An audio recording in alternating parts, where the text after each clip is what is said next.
En el salón se presentó una pieza que se llama Trigales.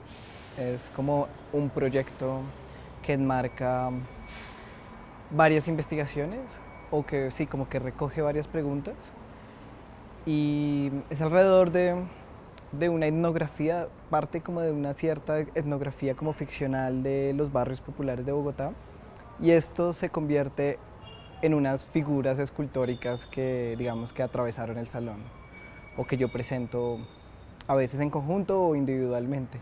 Estas figuras son objetos apilados en el cuerpo que como que construyen un, sí, un otro cuerpo también y un híbrido entre objeto, persona. Y estos hacen referencia a estos objetos y estas materias a las que se apilan sobre el cuerpo. Eh, Hacen referencia a ciertas materias, digamos, domésticas, eh, cotidianas, ¿no? Prosaicas, de alguna manera. Trigales lo que decía era como una especie de etnografía ficcional, ¿no? Como que tomé esas herramientas de acercamiento de las ciencias humanas. Yo soy sociólogo de formación y como que quería jugar un poco a la ficción también, ¿no? Como a cómo las materias pueden hablar de espacios, cómo leer la vida sin las personas, de alguna manera. Era como, sí, como que quería que los objetos y las materias me hablaran de ciertos espacios, de cierta memoria, de cierto uso, como que hay una relación directa entre los objetos y el uso que se les da, ¿no? Como que hay una relación utilitaria con los objetos. Y yo quería era como ver cómo más bien cómo estos objetos hablaban por sí solos y no tenían que tener una relación directa con alguien que los usa. Y digamos que ese fue el proceso, fue como unos recorridos, unas derivas mías por los barrios, encontrando materias de muchas índoles y por supuesto que unas me hablaban más que otras y fue a relacionar materias entre sí como y el cuerpo digamos que fue como el medio para relacionar materias, ¿no? Entonces, por ejemplo, está un trapero gigante, ¿no? El trapero es un trapero gigante, pero bota espuma, hay como una relación ahí infantil también, por supuesto, pero de dos materias que se juntan que son muy familiares entre sí, pero hay algo que no se ve que lo está activando, ¿no? Está, por ejemplo, el pan y la miga de pan, que también es como algo que pareciera que está junto, pero no. Está, por ejemplo, este hombre de almohadas y de cobijas, con el cemento. Digamos que ahí sí siempre estuve como relacionando materias entre sí, más que algo anecdótico, más que contar una historia o una anécdota. Es solamente un relacionamiento de materiales y objetos. Y eso fue como el proceso de creación, como que pues sí, mi formación es en danza, por decirlo así, danza contemporánea. Y pues mi medio, digamos, para hacer esta etnografía fue el cuerpo. Y por eso llegó toda la apilación y el cuerpo es el que activa las materias.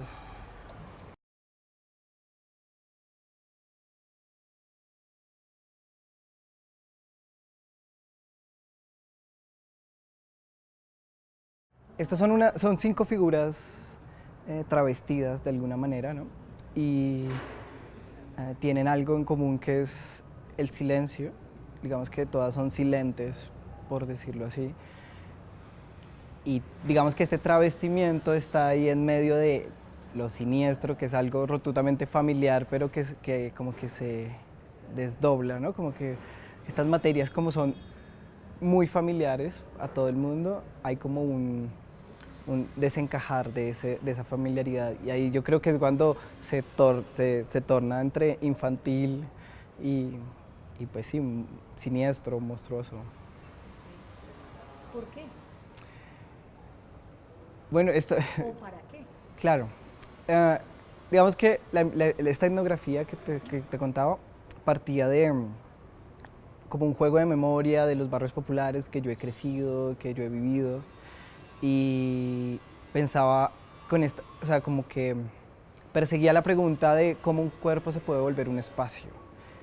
Entonces esto me parecía muy interesante porque hay como un, una especie de relación entre lo que no tiene vida y lo que tiene vida, o sea, el cuerpo y el objeto y el espacio que aunque de alguna manera se compone por prácticas de la vida, pero en su mayoría es algo inerte, ¿no? Está compuesto de materias, de cemento, de estas materialidades, digamos, cómo un cuerpo se puede convertir en objeto. Entonces ahí llegó esta apilación de cosas, apilarse encima, más que trajes o disfraces, que yo no lo veo tan así, digamos que son objetos apilados y por eso esta noción también de figura, ¿no? Como que hay una noción de algo escultórico, el cuerpo se vuelve escultórico y hay un híbrido, por supuesto, entre lo que tiene, sí, como lo animado y lo inanimado, ¿no? Yo siento que en Trigales el travestismo, como es un travestismo objetual, por decirlo así, eh, pierde la identidad. Digamos que no es un travestismo identitario como de otras índoles, ¿no? Como en el género. Digamos que aquí, al perder la identidad, pierde categorías también para mí. Entonces pierde la categoría de sujeto-objeto, por ejemplo. Y por eso siento que lo monstruoso empieza a tomar como otras capas. Como que al no tener identidad ya no es persona, por eso no los veo como personajes, sino como figuras que no son como, no tienen esta sí, idea identitaria tan fuerte, ¿no? Como que pueden ser abiertas, pueden ser nada, ¿no? Son como cúmulo, un montón, bulto. Sí, realmente yo creo que lo que está, lo de las artes performativas o lo que está ahí como en vivo, accionándose en vivo, siento que hay como un acto de generosidad, por supuesto, de generosidad y de generosidad de ambas partes, ¿no? Del artista que pone su cuerpo para las otras personas y hay cierta generosidad también para el que lo mira y el que lo contempla. Digamos que lo que vi en el salón manejaba temporalidades muy distintas, todo, ¿no? Digamos, mis piezas son de larga duración, pero confluía en que había como cierta entrega también, ¿no? O sea, no sé cómo puedo describirlo, como que este tiempo se regala al otro también, ¿no? Este tiempo es como, se expande, así sean 25 minutos o 2 horas, como que crece por este contrato que tenemos los dos de yo ofrecerte algo y tú recibirlo o conversar juntos, ¿no? La idea de Artes Vivas igual ya, digamos, para mí se abre de muchas maneras, ¿no? Como este contacto con la vida misma, habían piezas, me acuerdo una de radio que hacían como circuitos, ¿no? Como que hay como una relación directa con la vida misma, ¿no? Como lo que pasa afuera y no solo con lo que pasa en el escenario, ¿no? Como lo que tradicionalmente vemos como donde pasa lo escénico, ¿no? Y eso me parecía muy interesante, estas apuestas de activar ciertos espacios, el cementerio central, J. Mombasa estuvo ahí, el Odeón también se activó de diferentes maneras, vi que como que otros espacios del Odeón también se activaron, yo sentía que buscaban activar la vida misma también, ¿no? Como no solo exponer como una pieza que está fuera de la vida y la exponemos, sino como todo hace parte como de una cotidianidad y a mí eso sí, me llena de alegría también, como pensar que todo lo que hacemos está en relación con la vida, ¿no? Como que no estamos encerrados también en una burbuja, en una cápsula. Exacto. Igual, a mí el espectáculo me gusta también, o sea, creo que también cabe como algo que es necesario también, ¿no? Como que a veces como queremos algo donde se disemine, como que se disuelvan estos límites entre la vida y lo que es. También queremos sentarnos y que nos den todos los artistas, ¿no? Como que ver un espectáculo y a veces como quiero recibir y recibir. Pero lo que pasó en el salón me parecía muy interesante también y todas estas apuestas también por fuera del salón de alguna manera, como los trabajos de los artistas que fueron invitados al salón, son como preguntas que estos límites se disuelven y me parece muy chévere, o sea, como la obra también se vuelve otra cosa, ¿no? Como se vuelve algo que se está haciendo ahí, y no hablo solo de improvisación no sé, composición instantánea, sino algo que se hace cuando se muestra, que no está terminado, no tiene forma definida. Creo que lo monstruoso también estuvo en muchas cosas donde no estuvo literalmente lo monstruoso, pero lo monstruoso para mí había como mucha transformación, ¿no? Para lo de J. Mombasa me pareció algo monstruoso en ese sentido, también el fuego, sí, la llama, esta memoria que se va perdiendo, o sea, es como estar en el cementerio central, eso me parecía muy poderoso también, como que esta idea de lo que no tiene forma, me parece muy interesante.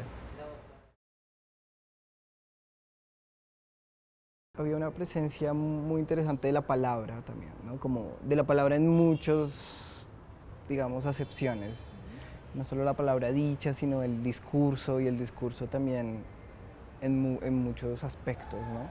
Porque pensaba que, no sé, pensaba en Lía, todo lo que pasaba ahí, como esta cosa, esta idea de laboratorio también, como que era muy importante el encuentro con el otro, ¿no? La conversación, la palabra, hablar. Acá hubo unas mesas, unos círculos de palabra también alrededor del mismo salón. Era como que el encuentro era interesante también, ¿no? Como que el encuentro era algo que se buscaba y no solamente como circular por todos estos espacios, sino que la palabra había algo ahí digamos que no un logocentrismo tampoco, no como algo encerrado en la palabra, porque habían pues, piezas donde no había justamente, pero había un discurso ahí alrededor o la utilización de la palabra de muchas maneras. Que me pareció interesante esto de la palabra, digamos que yo no soy alguien que maneja mucho la palabra como en sus piezas o no, pero me parecía muy interesante, digamos, ¿no? Como que no era, tampoco llegaba a lo ideológico ni, ni a lo teatral o discursivo, sino había un manejo como de la palabra muy interesante, mucho del encuentro, mucho de la conversación, mucho de compartir esto, que es como hablar